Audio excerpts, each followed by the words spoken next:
आज का टॉपिक भारत का भूगर्भिक इतिहास पार्ट 2। भारत के भूगर्भिक इतिहास पार्ट 2 पार्ट फर्स्ट में हमने आपको चट्टानों के बारे में और कौन सी चट्टान किस महाकाल में विकसित हुई उसके बारे में चर्चा की थी। पार्ट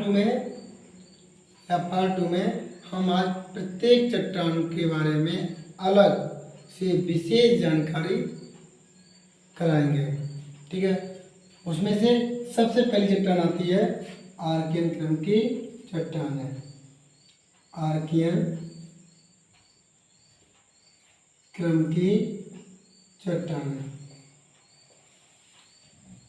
आर्कियन क्रम की चट्टानों के निर्माण के बारे में बात की जाए तो जब पृथ्वी लाल तप्त के रूप में थी, तो जो पहली बार पृथ्वी ठंडा हुई थी तब पहले ही शुरुआत में ही बनी चट्टानों को आर्कियन क्रम की चट्टानें कहते हैं। तो निर्माण के बारे में बात की जाए तो तप्त पृथ्वी के ठंडा होने के बाद में बनी चट्टानें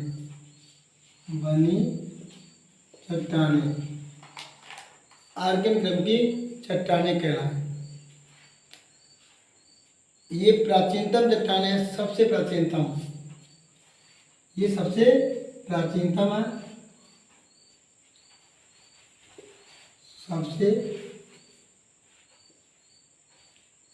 प्राचीनतम चट्टानें हैं।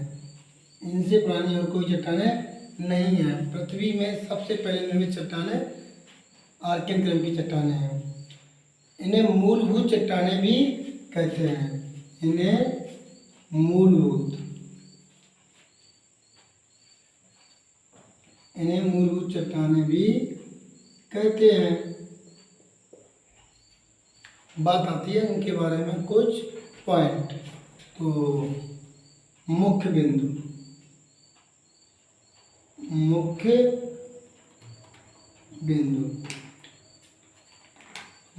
में पृथ्वी का 86.7% भाग इन्हीं चट्टानों द्वारा निर्मित हुआ है। पृथ्वी का 86.7% भाग इन्हीं चट्टानों से निर्मित है। पृथ्वी का 86.7% भाग, या फिर हम कह सकते हैं कि 2/3 भाग इन चट्टानों से निर्मित है। काफी समय के बाद अत्यधिक रूपांतर हुआ। इन चट्टानों में क्या हुआ? रूपांतर कैसे? अपरदन और क्षरण होता है। चट्टानें धीरे धीरे गिरती हैं और टूट के बिखरने लगती हैं। तो अपरदन और क्षरण के कारण अधिक रूपांतर के कारण इसके जो मूलभूत या भौतिक रूप थे वो नष्ट हो गए। आर्कियन क्रम की चट्टानों के भौतिक रूप नष्ट हो गए। उसके बाद इनमें जीवांशों का अभाव है। अगला पॉइंट तीसरा, भौतिक रूप नष्ट हो गए।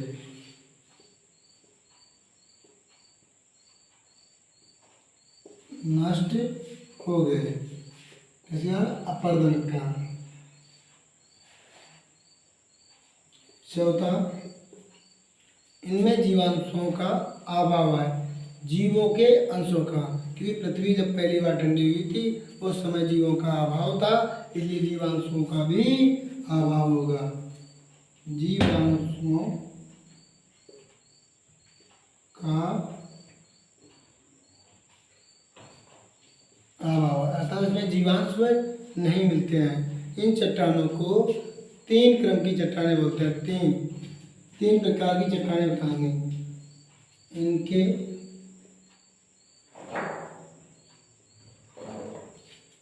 3 प्रकार हैं। नंबर 1 बंगाल नीस, नंबर 2 बुंदेलखंड नीस और नंबर 3 नीलगिरी नील्स। तो number 1 Bengal Niels, Bengal Niels. Number 2 Bundelkhand Niels,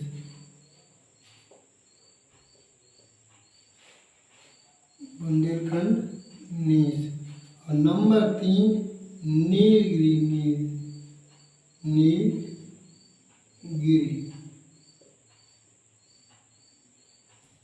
Nilgiri Niels, Nilgiri Niels. ये सबसे सर्वाधिक प्राचीन है। नीलगिरी नील्स, नीलगिरी नील्स सर्वाधिक प्राचीन है, सबसे पुरानी श्रेणी है, सर्वाधिक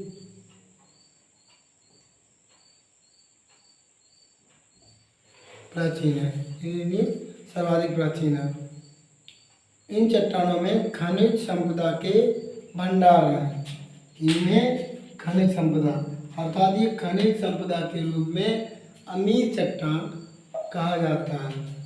तो खनिज संपदा, खनिज संपदा अर्थात खनिज संपदा किसमें कौन कौन से खनिज पदार्थ पाए जाते हैं। इसमें जैसे पाए जाने वाले पदार्थ जैसे लोहा,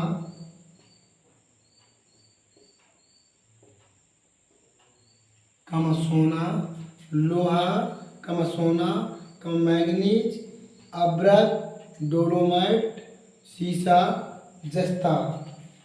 लोहा, सोना, मैंगनीज,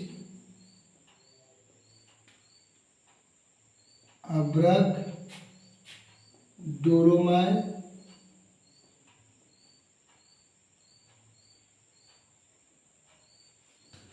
सीसा।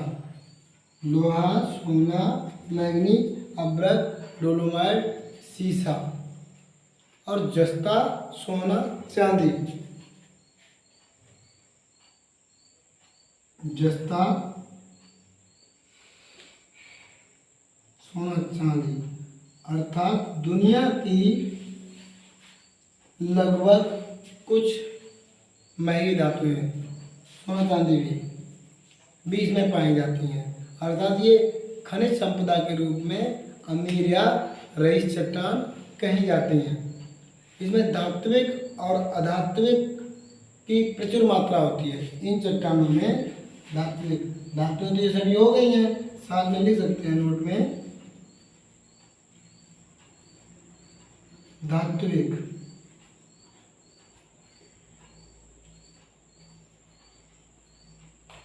और अधात्विक। धात्विक और अधात्विक दोनों की प्रचुर मात्रा होती है,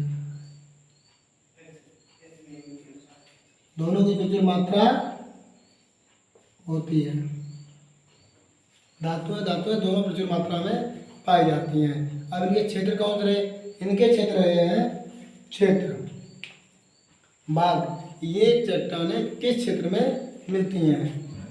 तो कर्नाटक, तमिलनाडु, मध्य प्रदेश, आंध्र प्रदेश, उड़ीसा, झारखंड। कौन कौन से क्षेत्र हैं? क्षेत्र। ये चट्टानें मिलने वाले क्षेत्र, जहाँ ये चट्टानें मिलती हैं। तो चट्टानें मिलती हैं कर्नाटक, कहाँ कहाँ? कर्नाटक, तमिलनाडु, मध्य प्रदेश, आंध्र प्रदेश, उड़ीसा,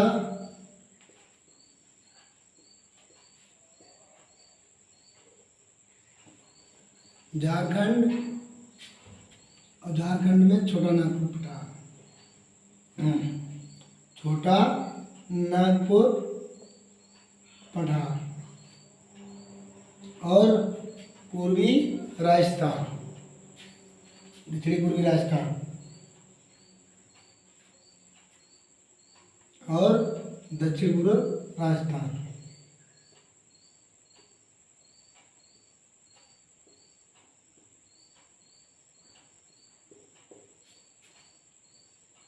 आदि आगे चट्टानें कर्नाटक, तमिलनाडु, मध्य प्रदेश, आंध्र प्रदेश, उड़ीसा, झारखंड, झारखंड का क्षेत्र है छोटा नागपुर पठार,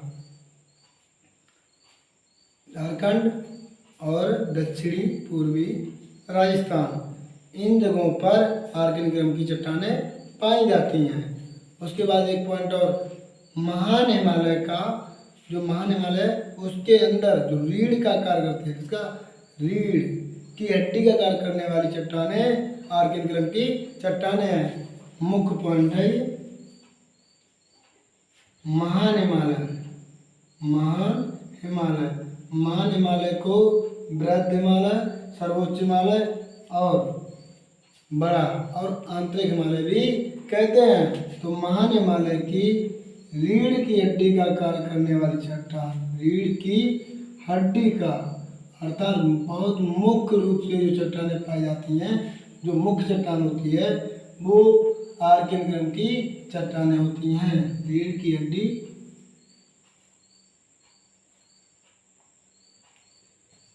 रीढ़ की हड्डी का कार्य करने वाली चट्टानें जो है वो रीढ़ की हड्डी के समान, रीढ़ की हड्डी के समान की चट्टानें, यही आर्कियन क्रम की चट्टानें होती हैं। फिर से एक बार आर्कियन क्रम की चट्टानों के बारे में, पृथ्वी जब लाल तप्त के रूप में थी तो पहली बार जब पृथ्वी ठंडा हुई तो पहले बार में ही निर्मित चट्टानों को आर्कियन क्रम की चट्टानें नाम दिया गया। तो ये सबसे प्राचीनतम और मूलभूत चट्टानें हैं। 86.7% भाग इन्हीं चट्टानों से निर्मित था पृथ्वी का, लगभग 2/3 भाग इन्हीं चट्टानों का बना था। बाकी की चट्टानें कैम्ब्रियन क्रम की चट्टानें या कैम्ब्रियन महाकाल में उनका निर्माण हुआ। अत्यधिक रूपांतरण के कारण इनका मौलिक रूप नष्ट हो गया और उस समय जीवों का कोई अस्तित्व था नहीं, तो संभवतः कोई जीव नहीं होंगे।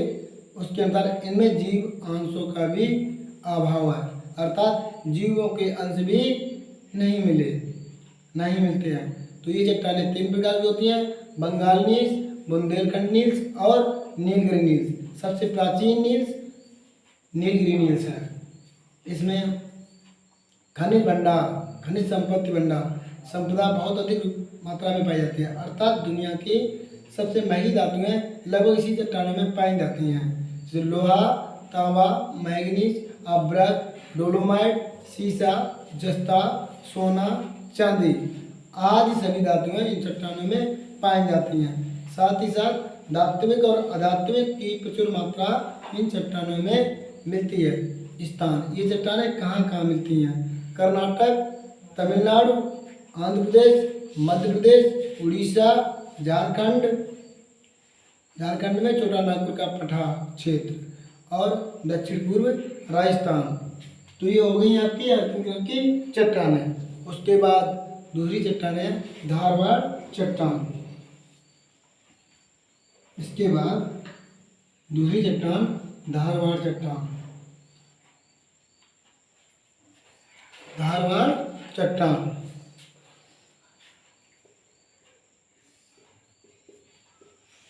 धारवाड़ क्रम की चट्टान, क्रम की चट्टान है।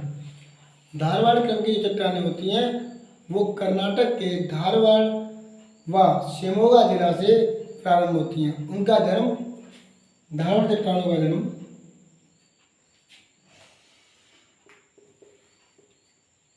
कर्नाटक के धारवाड़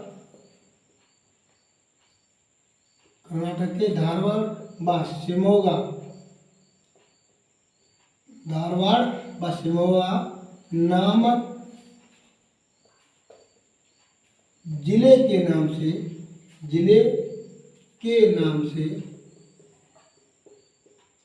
रखा, क्योंकि कर्नाटक में जो धारवाड़ जिला है वहाँ ये चट्टानें पहली बार अस्तित्व में आई, तो इन चट्टानों का नाम धारवाड़ रखा गया। इन चट्टानों को धारवाड़ नाम दिया गया क्योंकि कर्नाटक में धारवाड़ जिला में पहली बार अस्तित्व में आए।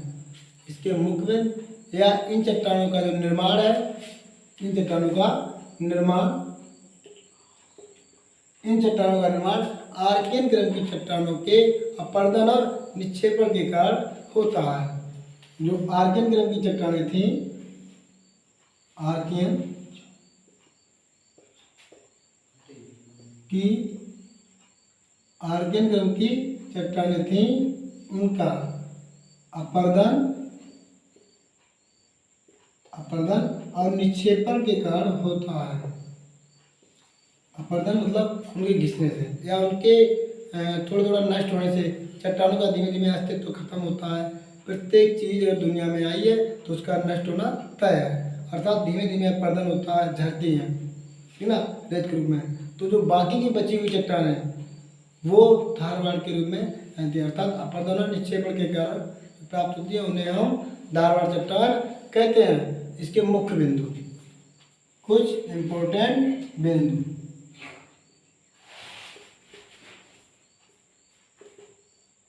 मुख्य बिंदु, प्राचीनतम पदार्थ चट्टानें, प्राचीनतम पदार्थ चट्टानें हैं ये, प्राचीनतम परतदार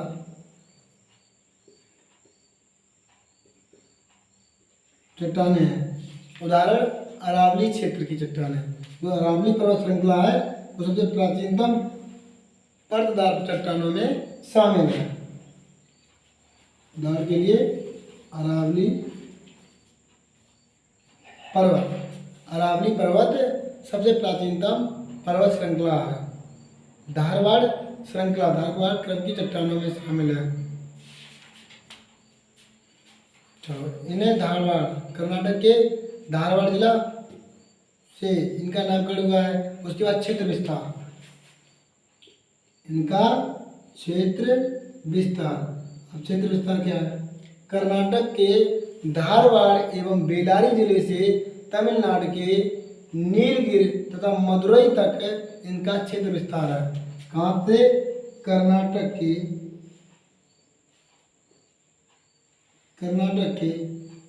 धारवाड़, कर्नाटक के धारवाड़ व बेलारी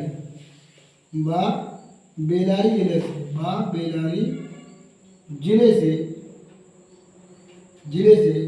तमिलनाडु के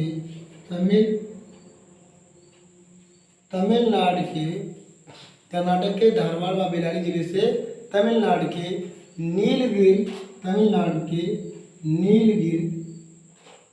नीलगिरी व मदुरई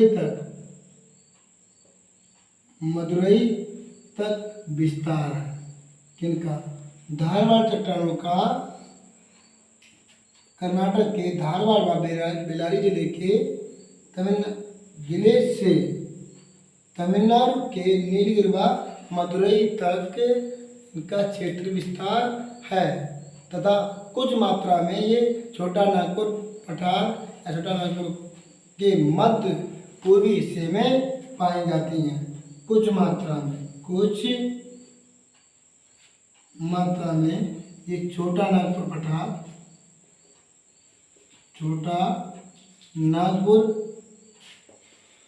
के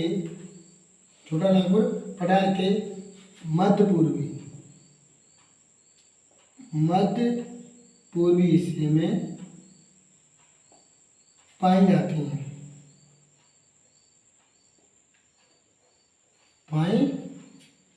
हैं। इसके आगे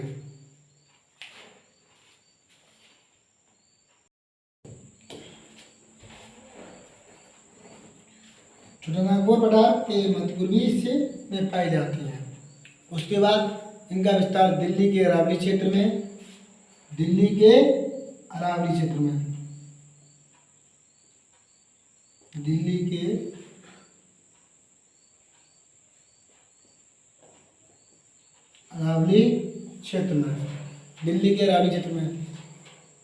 इसका मुख्य पॉइंट ये भी है कि इन्हें सबसे समृद्ध चट्टानें कहा जाता है।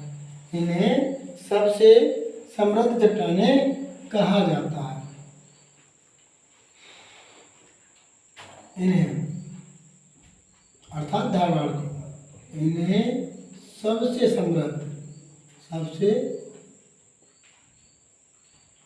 समृद्ध चट्टानें कहा जाता है। सबसे समृद्ध चट्टानें क्यों कहा जाता है? क्योंकि दुनिया की जो कीमती धातुएं हैं वो इसमें प्राप्त होती हैं, इस चट्टानों में मिलती हैं, ठीक है ना। दुनिया की सबसे कीमती धातुएं जैसे लोहा हुआ, सोना, मैग्नीज, तांबा, जस्ता, टंगस्टन, क्रोमियम जैसी धातुएं पाई जाती हैं। कौन कौन? सोना, लोहा, चांदी, सोना, लोहा, मैग्नीशियम, तांबा, जस्ता, चांदी, मैग्नीशियम,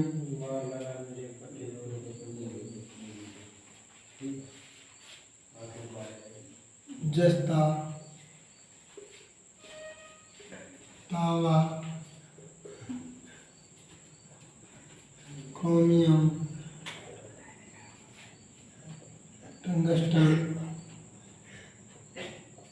आदि जैसी धातुएं पाई जाती हैं। कौन कौन सी? सोना, लोहा, चांदी, मैग्नीशियम, जस्ता, तांबा, क्रोमियम, टंगस्टन आदि जैसी धातुएं पाई जाती हैं। और इन क्षेत्रों के जहाँ ये चट्टानें मिलती हैं तो इन क्षेत्र के अनुसार इन चट्टानों का नाम कर्ण भी अलग अलग प्रकार से किया जाता है। वैसे तो धारवाड़ चट्टानें ही कही जाती हैं, लेकिन क्षेत्र विस्तार के कारण इनका नाम भी कुछ अलग अलग क्षेत्रों में अलग अलग नाम दिया जाता है। जैसे दक्षिणी दक्कन प्रदेश में और उत्तरी कर्नाटक से कावेरी घाटी तक इन्हें धारवाड़ चट्टानें कहा जाता है। कहाँ से? दक्षिणी दक्कन प्रदेश से उत्तरी कर्नाटक कावेरी घाटी तक। तो क्षेत्र विस्तार, क्षेत्र और नाम, किस क्षेत्र में क्या नाम दिया जाता है?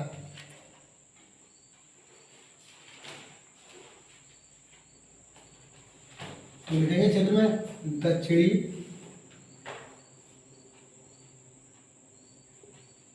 दक्कन प्रदेश से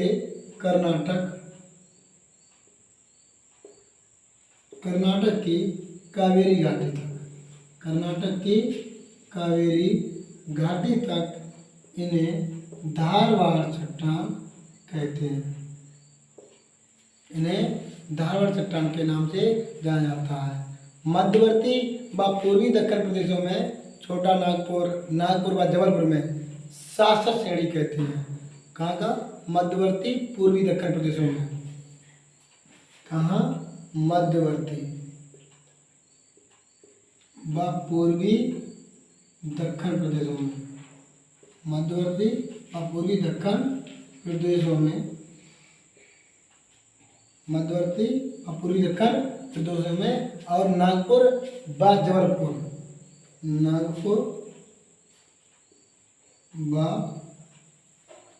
जबलपुर में इन्हें सासर श्रेणी के नाम से जाना जाता है। किसके नाम से? सासर श्रेणी के नाम से जाना जाता है। उसके बाद बालाघाट व भटिंडा में। कहाँ? बालाघाट व भटिंडा में। बालाघाट व भटिंडा में इन्हें चिली श्रेणी के नाम से जाना जाता है। किसके नाम से? चिली श्रेणी के नाम से जाना जाता है। उसके बाद हजारीबाग में गोंडाइट श्रेणी। हजारीबाग में गोंडाइट श्रेणी। हजारीबाग में गोंडाइट। हजारीबाग में गोंडाइट श्रेणी और विशाखापट्टनम में इन्हें कुदारे राइट श्रेणी कहा जाता है। कुदारे राइट। विशाखापट्टनम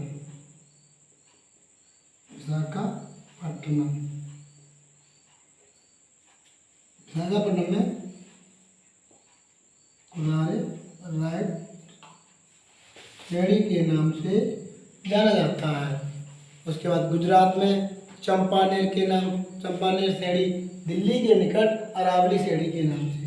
तो गुजरात में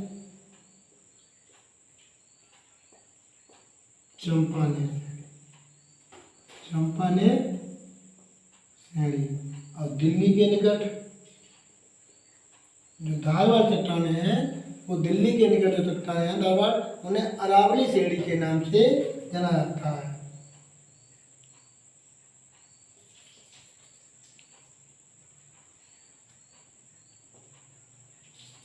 अरावली श्रेणी के नाम से जाना जाता है। कोलार्क और हट्टी की खानों में सोना निकलता है, वो भी धारवाड़ी चट्टानें हैं।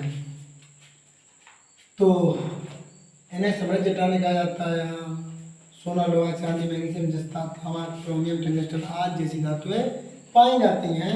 क्षेत्र जैसा क्षेत्र, उस क्षेत्र के आधार पर धारवाड़ चट्टानों को अलग अलग नामों से जाना जाता है। जैसे दक्षिणी दक्षिण प्रदेश से कर्नाटक के कावेरी घाटी तक ने धारवाड़ चट्टान के नाम से ही जानते हैं, लेकिन जब मध्यवर्ती व पूर्वी दक्षिण प्रदेशों की बात की जाए और नागपुर व जबलपुर, तो इसे सासर श्रेणी के नाम से जानते हैं। साथ ही साथ बालाघाट बठिंडा में इन्हें चिली श्रेणी के नाम से जानते हैं।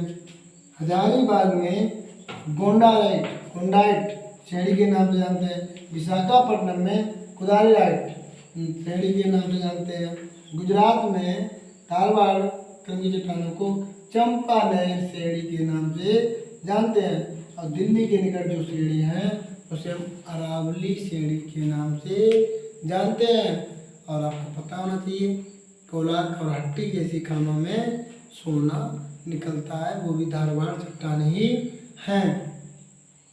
इसके बाद आती हैं कुड़प्पा क्रम की चट्टानें, उन्हें अगले वीडियो में। अगर वीडियो आपको पसंद आई हो तो लाइक करें, सब्सक्राइब करें और कमेंट करके ज़रूर बताएं। जय हिंद, जय भारत।